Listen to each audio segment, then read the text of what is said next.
willingness to go to jail will make jobs possible for everybody else who will finish school. Negroes going to school, we finish school and can't get any jobs down here anyway. They throw us in the worst positions, and whether we have high school training or not, or beyond that, we are still last tied in the first five. So what we've got to see is that the things that are being done in such a creative manner by you will make Birmingham a better city for everybody.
My dear fellow clergymen, while confined here in the Birmingham City Jail, I came across your recent statement calling my present activities unwise and untimely.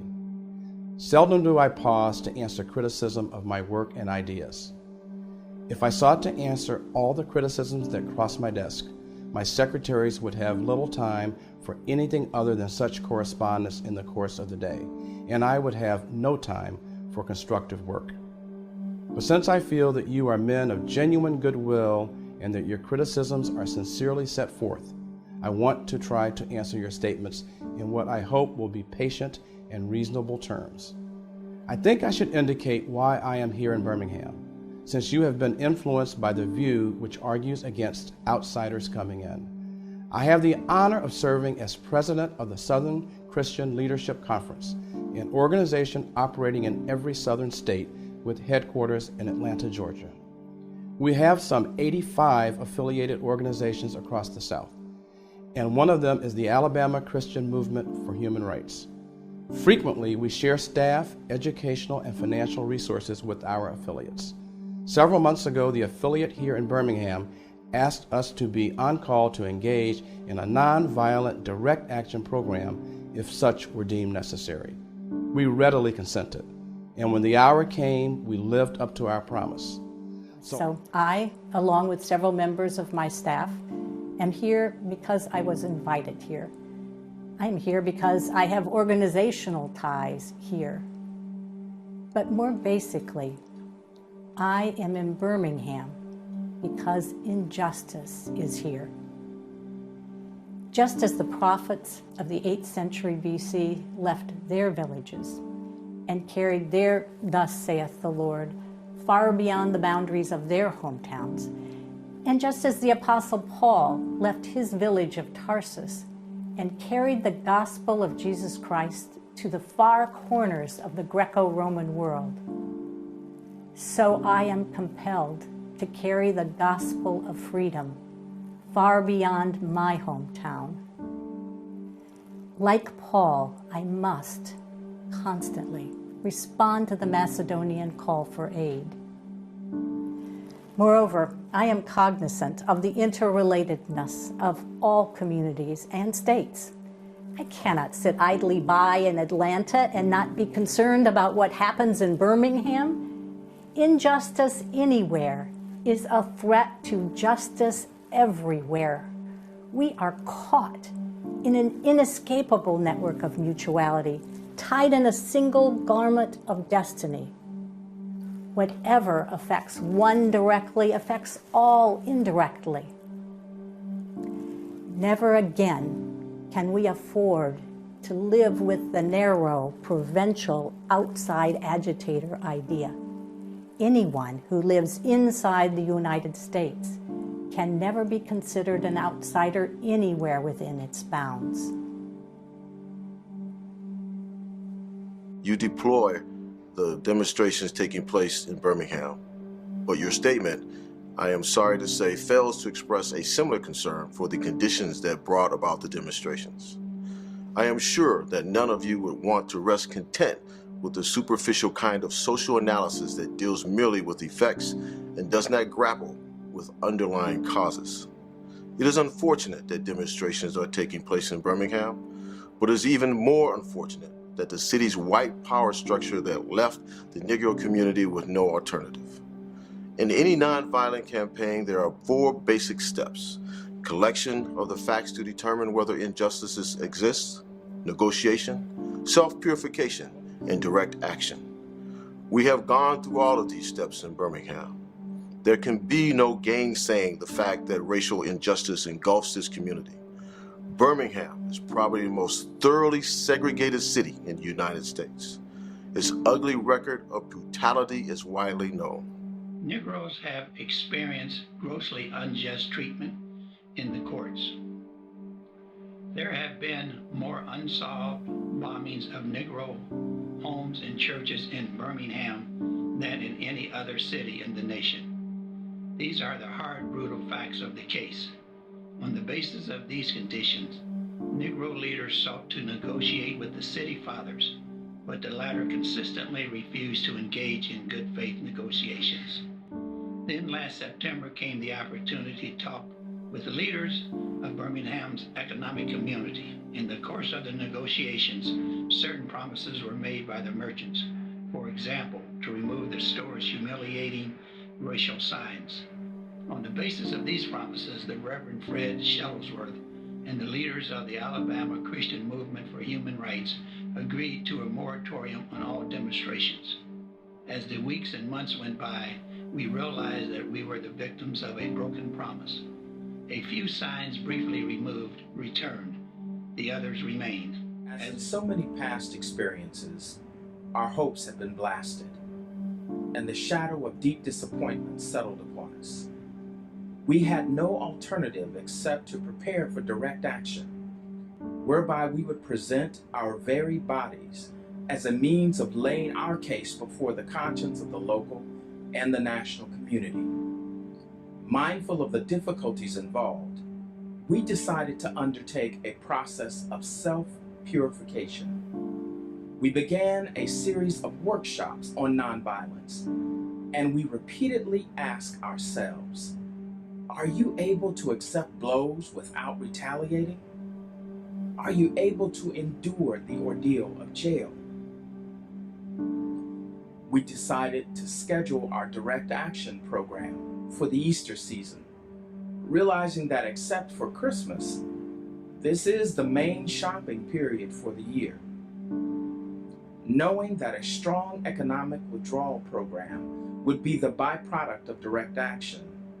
We felt that this would be the best time to bring pressure to bear on the merchants for the needed change. Then it occurred to us that Birmingham's mayoralty election was coming up in March, and we speedily decided to postpone action until after Election Day.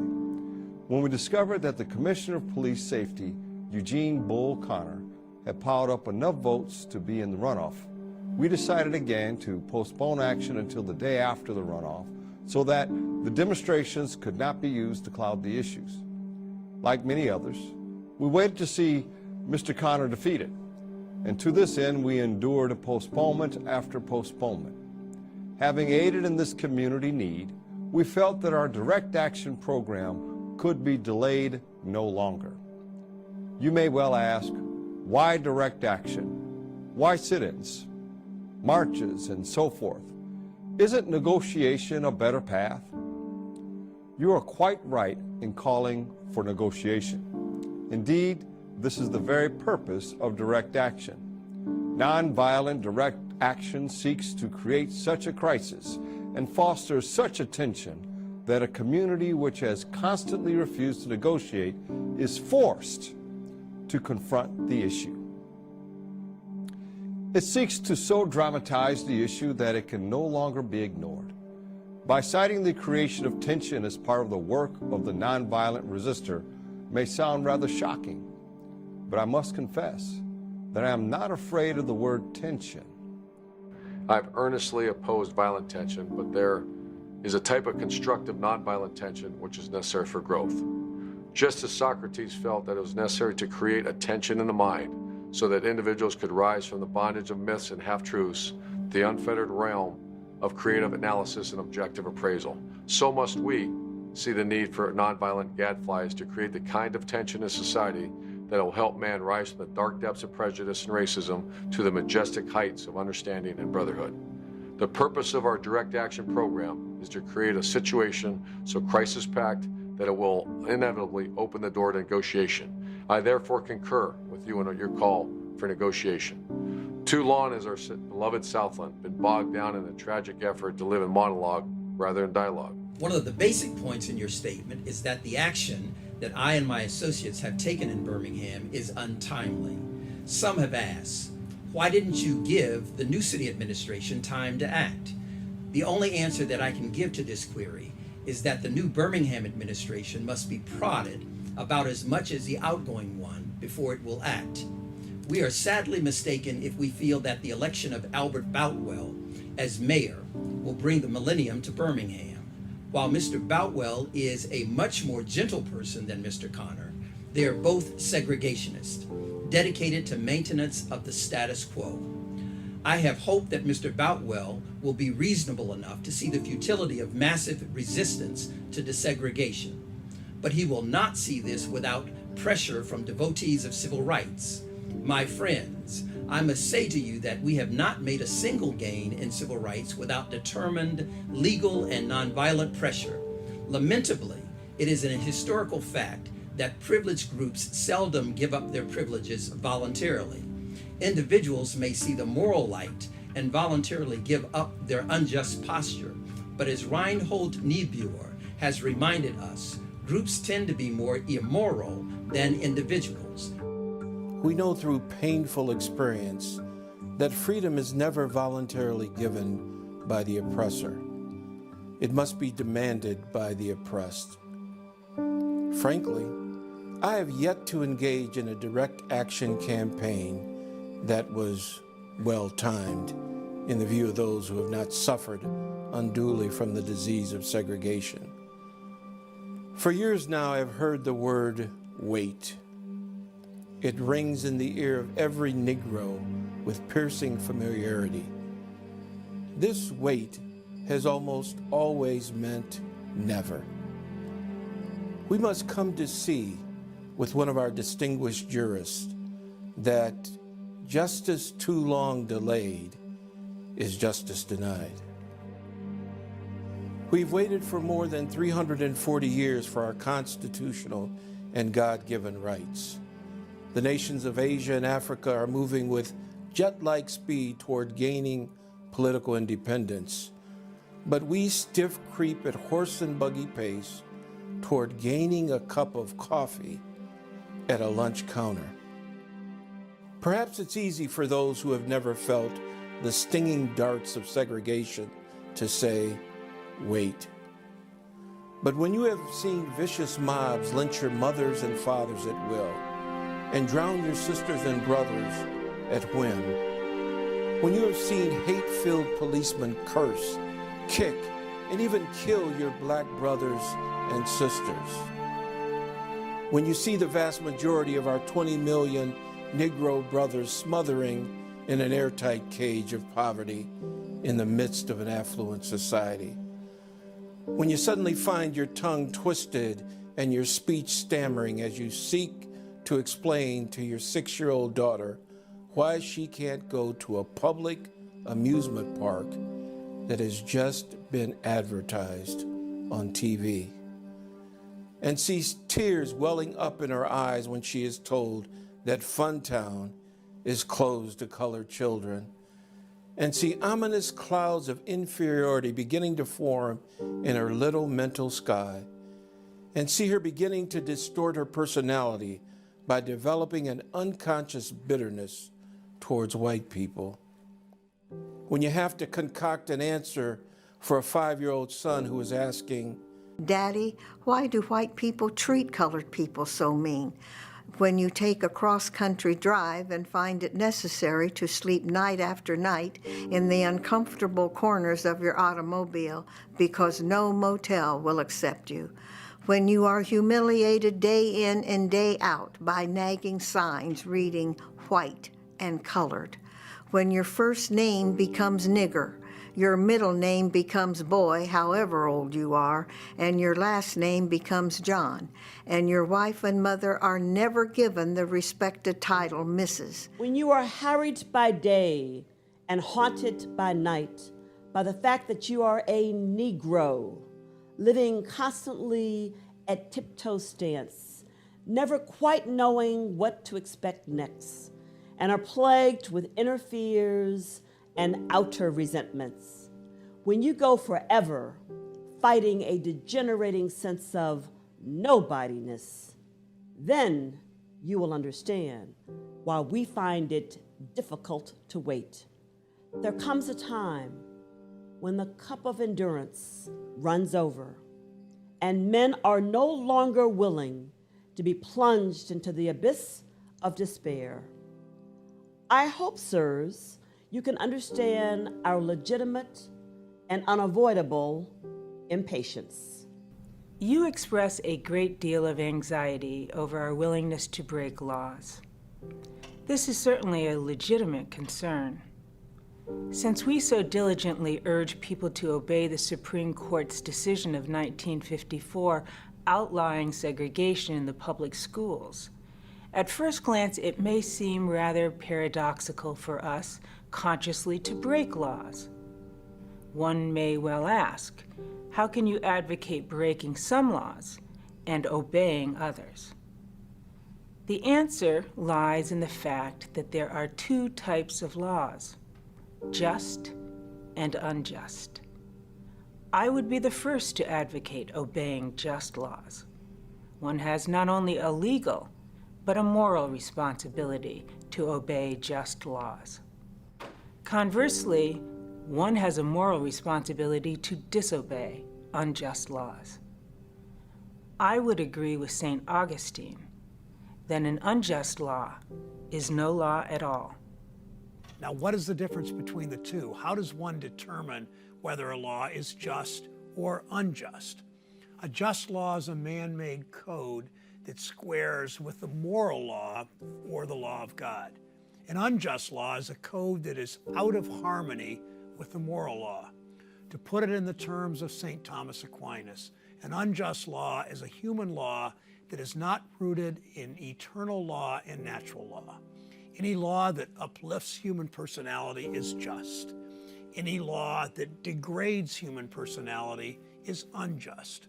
All segregation statutes are unjust because segregation distorts the soul and damages the personality. It gives the segregator a false sense of superiority, and the segregated, a false sense of inferiority. Segregation, to use the terminology of the Jewish philosopher Martin Buber, substitutes an I-it relationship for an I-thou relationship and ends up relegating persons to the status of things. Hence, segregation is not only politically, economically, and sociologically unsound, it is morally wrong and awful. Paul Tillich has said that sin is separation. Is not segregation an existential expression of man's tragic separation, his awful estrangement, his terrible sinfulness?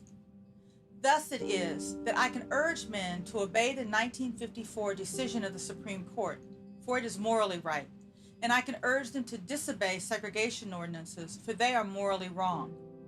Let us consider a more concrete example of just and unjust laws.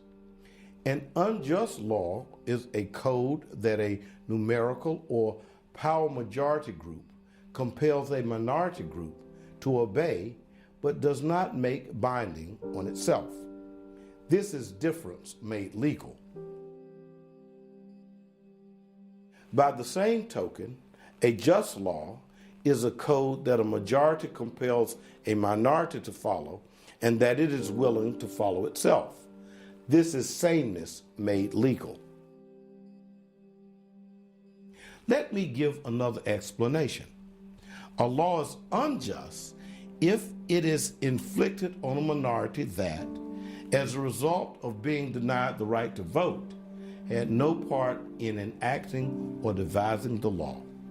Who can say that the legislature of Alabama, which set up that state's segregation laws, was democratically elected? Throughout Alabama, all sorts of devious methods are used to prevent Negroes from being registered voters. And there are some counties in which, even though Negroes constitute a majority of the population, not a single Negro is registered. Can any law enacted under such circumstances be considered democratically structured? Sometimes a law is just on its face and unjust in its application. For instance, I have been arrested on a charge of parading without a permit. Now, there is nothing wrong in having an ordinance which requires a permit for a parade, but such an ordinance becomes unjust when it is used to maintain segregation and to deny citizens the First Amendment privilege of peaceful assembly and protest. I hope you are able to see the distinction I am trying to point out. In no sense do I advocate evading or defying the law, as would the rabid segregationists. That would lead to anarchy. One who breaks an unjust law must do so openly, lovingly, and with a willingness to accept the penalty. I submit that an individual who breaks a law that conscience tells him is unjust, and who willingly accepts the penalty of imprisonment in order to arouse the conscience of the community over its injustice, is in reality expressing the highest respect for law. Of course, there is nothing new about this kind of civil disobedience. It was evident sublimely in the refusal of Shadrach, Meshach, and Abednego to obey the laws of Nebuchadnezzar on the ground that a higher moral law was at stake. It was practiced superbly by the early Christians who were willing to face hungry lions and the excruciating pain of chopping blocks rather than submit to certain unjust laws of the Roman Empire. To a degree, academic freedom is a reality today because Socrates practiced civil disobedience. In our own nation, the Boston Tea Party represented a massive act of civil disobedience. We should never forget that everything Adolf Hitler did in Germany was legal, and everything the Hungarian freedom fighters did in Hungary was illegal. It was illegal to aid and comfort a Jew in Hitler's Germany. Even so, I am sure that had I lived in Germany at the time, I would have aided and comforted my Jewish brothers. If today I had lived in a communist country where certain principles dear to the Christian faith are suppressed, I would have openly advocated disobeying that country's anti-religious laws. I must make two honest confessions to you, my Christian and Jewish brothers. First, I must confess that over the past few years, I have been gravely disappointed with the white moderate.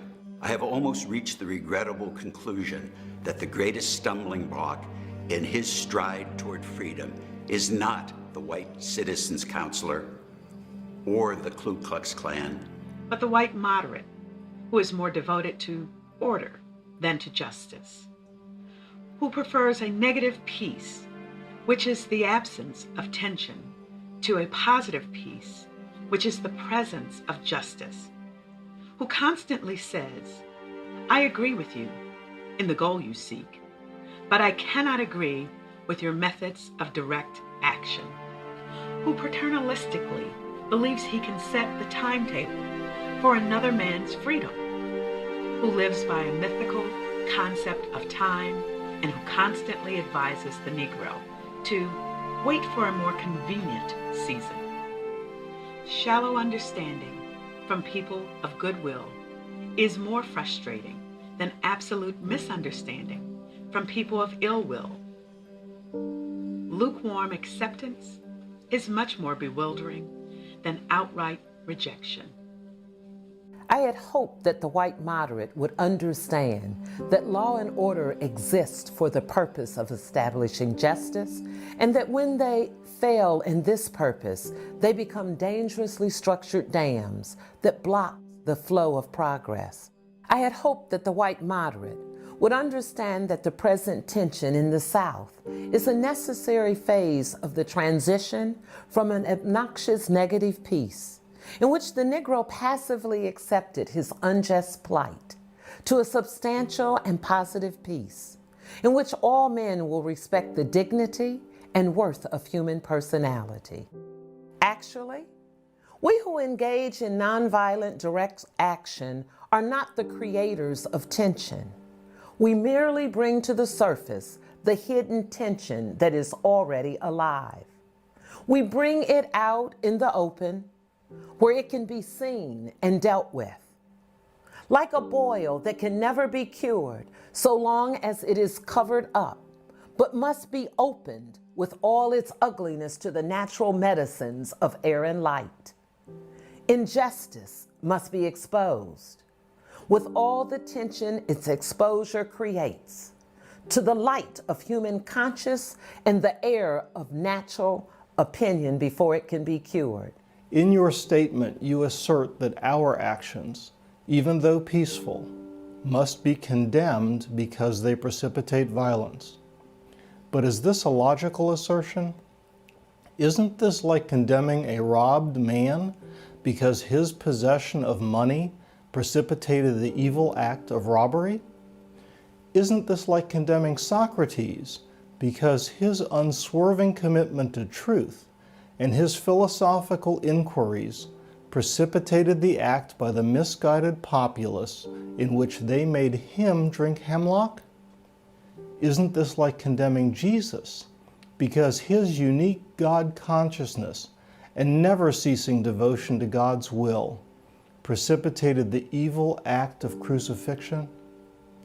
We must come to see that, as the federal courts have consistently affirmed, it is wrong to urge an individual to cease his efforts to gain his basic constitutional rights because the quest may precipitate violence.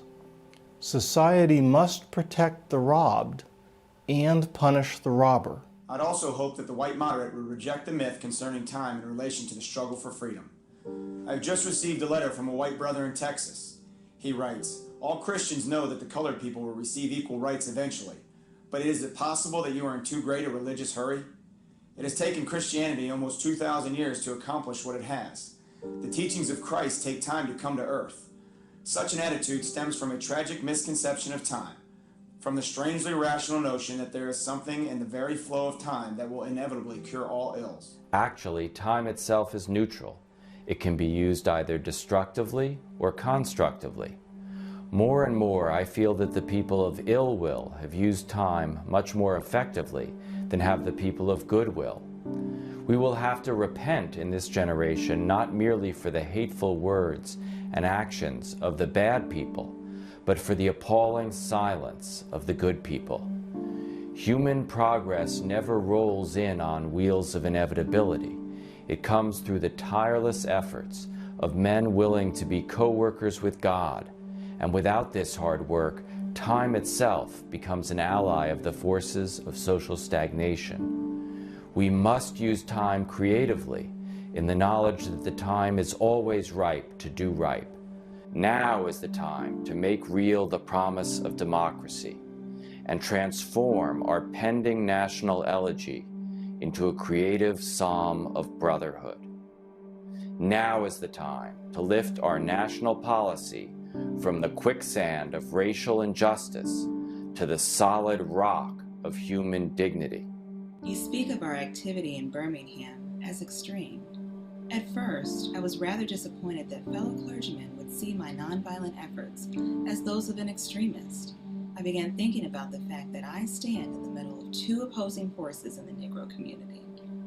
One is a force of complacency, made up in part of Negroes who, as a result of long years of oppression, are so drained of self-respect and a sense of somebodyness that they have adjusted to segregation, and in part of a few middle-class Negroes who, because of a degree of academic and economic security, and because in some ways they profit by segregation, have become insensitive to the problems of the masses.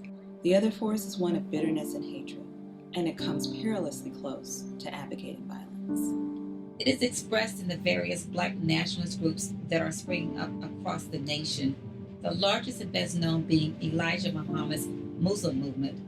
Nourished by the Negro's frustration over the continued existence of racial discrimination, this movement is made up of people who have lost faith in America, who have absolutely repudiated Christianity, and who have concluded that the white man is an incorrigible devil. I have tried to stand between these forces, saying that we need emulate neither the do-nothingism of the complacent nor the hatred and despair of the Black nationalists. For there is a more excellent way, love and nonviolent protest. I am grateful to God that through the influence of the Negro Church, the way of nonviolence became an integral part of our struggle. If this philosophy had not emerged, by now many streets of the South would, I am convinced, be flowing with blood. And I am further convinced that if our white brothers dismissed as rabble-rousers and outside agitators those of us who employ nonviolent direct action, and if they refuse to support our nonviolent efforts, millions of Negroes, out of frustration and despair, will seek solace and security in Black nationalist ideologies. A development that would inevitably lead to a frightening racial nightmare. Oppressed people cannot remain oppressed forever. The yearning for freedom eventually manifests itself, and that is what has happened to the American Negro. Something within has reminded him of his birthright of freedom, and something without has reminded him that it can be gained, consciously or unconsciously. He has been caught up by the zeitgeist, and with his Black brothers of Africa and his brown and yellow brothers of Asia, South America, and the Caribbean, the United States Negro is moving with a sense of great urgency toward the promised land of racial justice. If one recognizes this vital urge that has engulfed the Negro community, one should readily understand why public demonstrations are taking place. The Negro has many pent-up resentment and latent frustrations and must release them. So let him march. Let him make prayer pilgrimage to the City Hall. Let him go on freedom rides and try to understand why he must do so. If his repressed emotions are not released in nonviolent ways, they will seek expression through violence. This is not a threat, but a fact of history. So I have not said to my people, get rid of your discontent. Rather, I have tried to say that this is normal and healthy discontent can be channeled into the creative outlet of nonviolent direct action. And now this approach is being termed extremist. But though I was initially disappointed at being categorized as an extremist, as I continued to think about the matter, I gradually gained a measure of satisfaction from the label. Was not Jesus an extremist for love when he said, "Love your enemies, bless them that curse you, do good to them that hate you, and pray for them which despitefully use you and persecute you"? Was not Amos an extremist for justice when he said, "Let justice roll down like waters and righteousness like an ever-flowing stream"? And was not Paul an extremist for the Christian gospel when he said, "I bear in my body the marks of the Lord Jesus"? Was not Martin Luther an extremist when he said, "Here I stand, I cannot do otherwise, so help me God"? And John Bunyan, who said, "I will stay in jail to the end of my days before I make a butchery of my conscience." And Abraham Lincoln, who said, "This nation cannot survive half slave and half free." And Thomas Jefferson, who said, "We hold these truths to be self-evident, that all men are created equal." So the question is not whether we will be extremists, but what kind of extremists will we be? Will we be extremists for hate or for love? Will we be extremists for the preservation of injustice or for the extension of justice? In that dramatic scene on Calvary's Hill, 3 men were crucified. We must never forget that all 3 were crucified for the same crime, the crime of extremism. 2 more were extremists for immorality and thus fell below their environment. The other, Jesus Christ, was an extremist for love, truth, and goodness, and thereby rose above his environment. Perhaps the South, the nation, and the world are in dire need of creative extremists. I had hoped that the white moderate would see this need. Perhaps I was too optimistic. Perhaps I expected too much.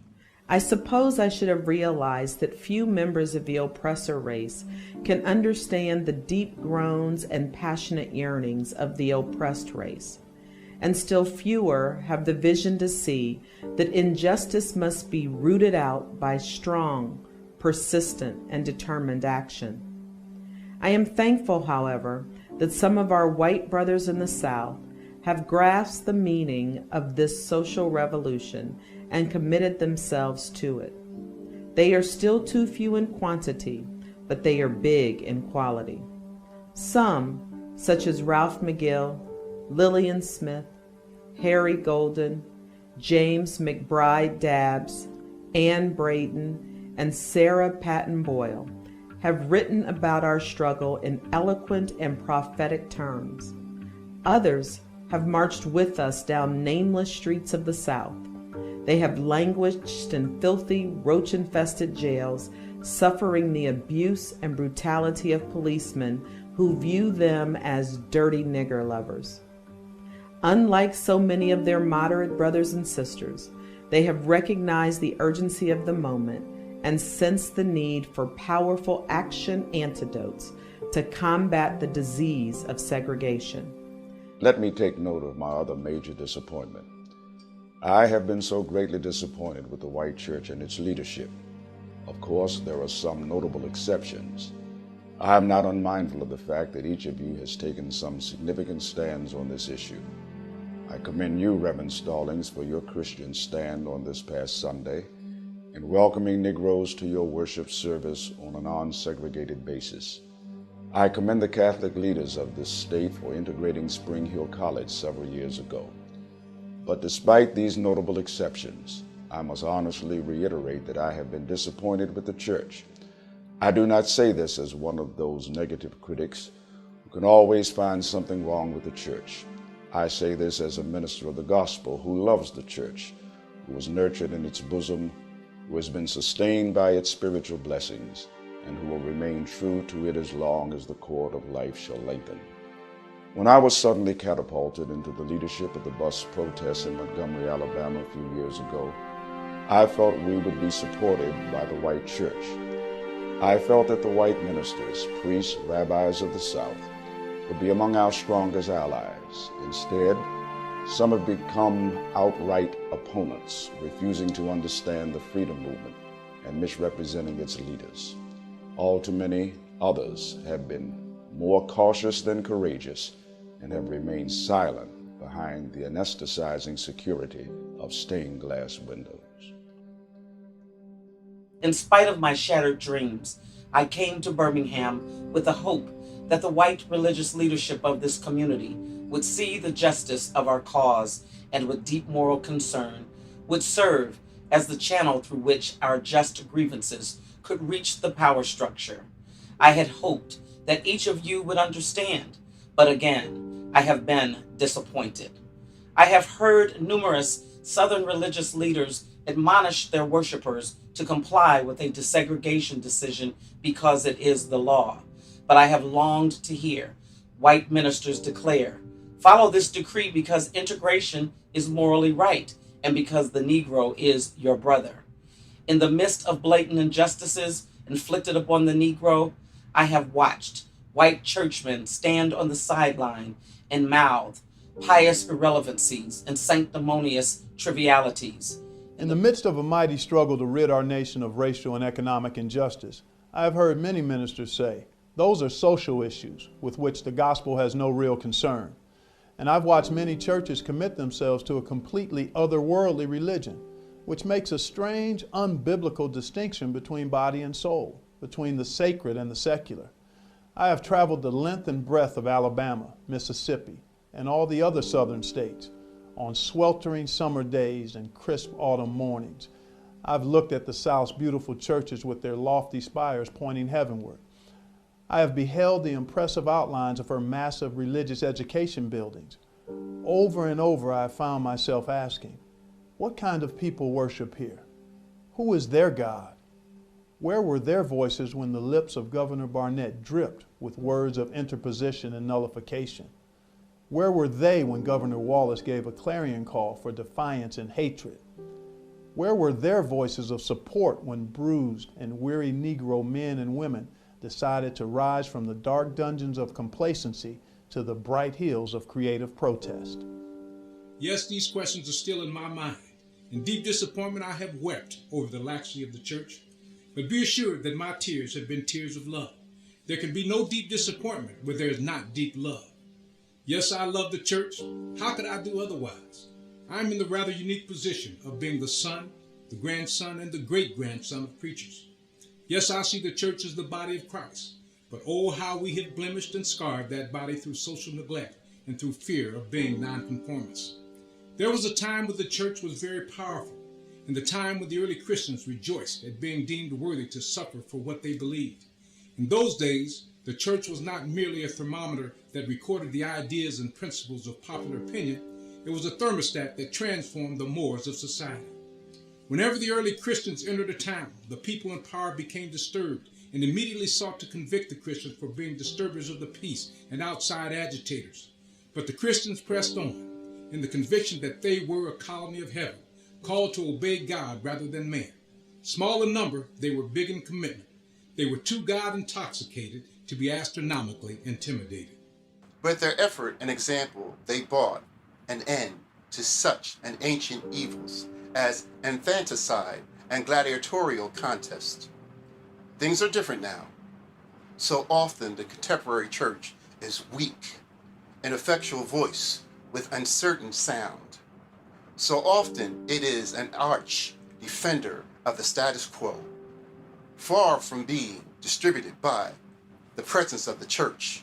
The power structure of the average community is consoled by the church's solemn and often even vocal sanction of things as they are. But the judgment of God is upon the church as never before. If today's church does not recapture the sacrificial spirit of the early church, it will lose its authenticity, forfeit the loyalty of millions, and be dismissed as an irrelevant social club with no meaning for the 20th century. Every day I meet young people whose disappointment with the church has turned into outright disgust. Perhaps I have once again been too optimistic. Is organized religion too inextricably bound to the status quo to save our nation and the world? Perhaps I must turn my faith to the inner spiritual church, the church within the church, as the true ecclesia and the hope of the world. But again, I am thankful to God that some noble souls from the ranks of organized religion have broken loose from the paralyzing chains of conformity and joined us as active partners in the struggle for freedom.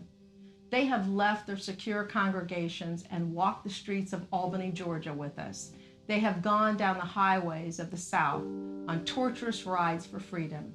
Yes, they have gone to jail with us. Some have been dismissed from their churches, have lost the support of their bishops and fellow ministers.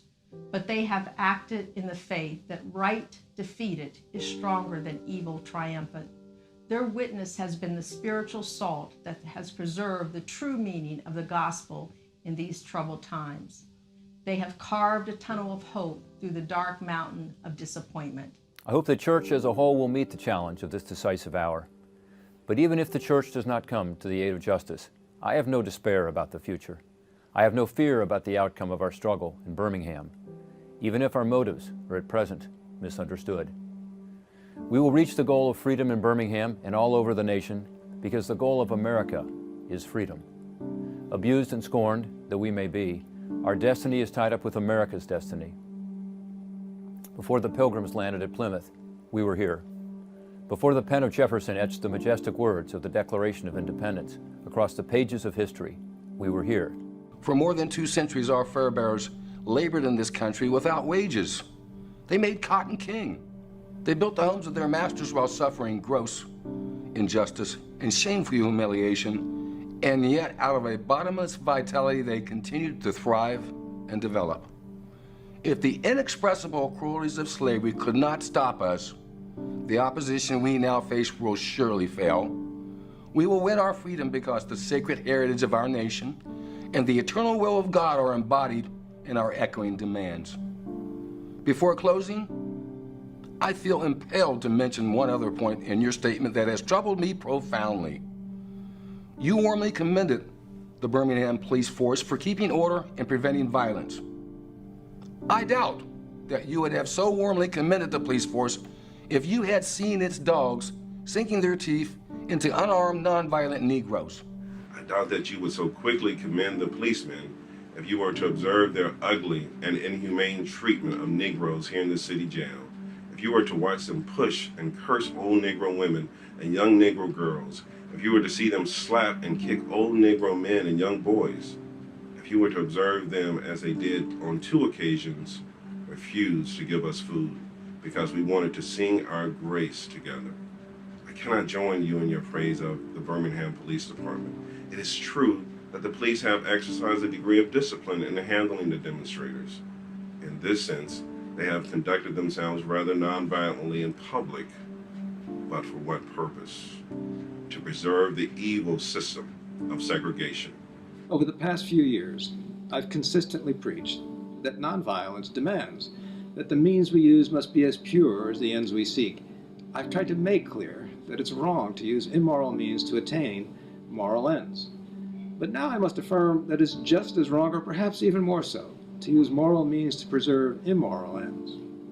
Perhaps Mr. Connor and his policemen have been rather nonviolent in public, as was Chief Pritchard in Albany, Georgia, but they've used the moral means of nonviolence to maintain the immoral end of racial injustice.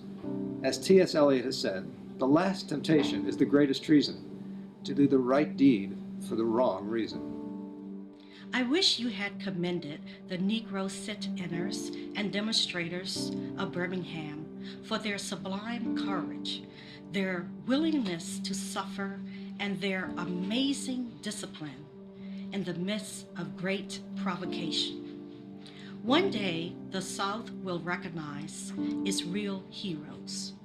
There will be the James Merediths, with the noble sense of purpose that enables them to face jeering and hostile mobs, and with the agonizing loneliness that characterizes the life of the pioneer.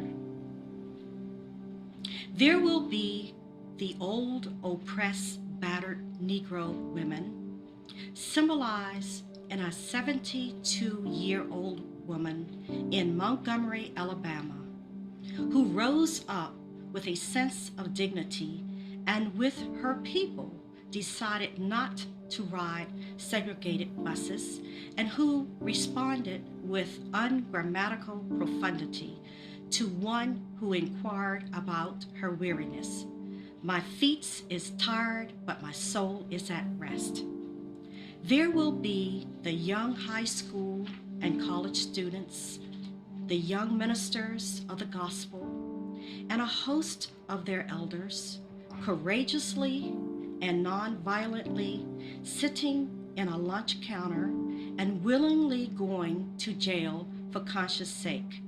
One day, the South will know that when these disinherited children of God sat down at lunch counters, they were in reality standing up for what is best in the American dream and for the most sacred values in our Judeo-Christian heritage, thereby bringing our nation back to those great wells of democracy which were dug deep by the founding fathers in their formulation of the Constitution and the Declaration of Independence.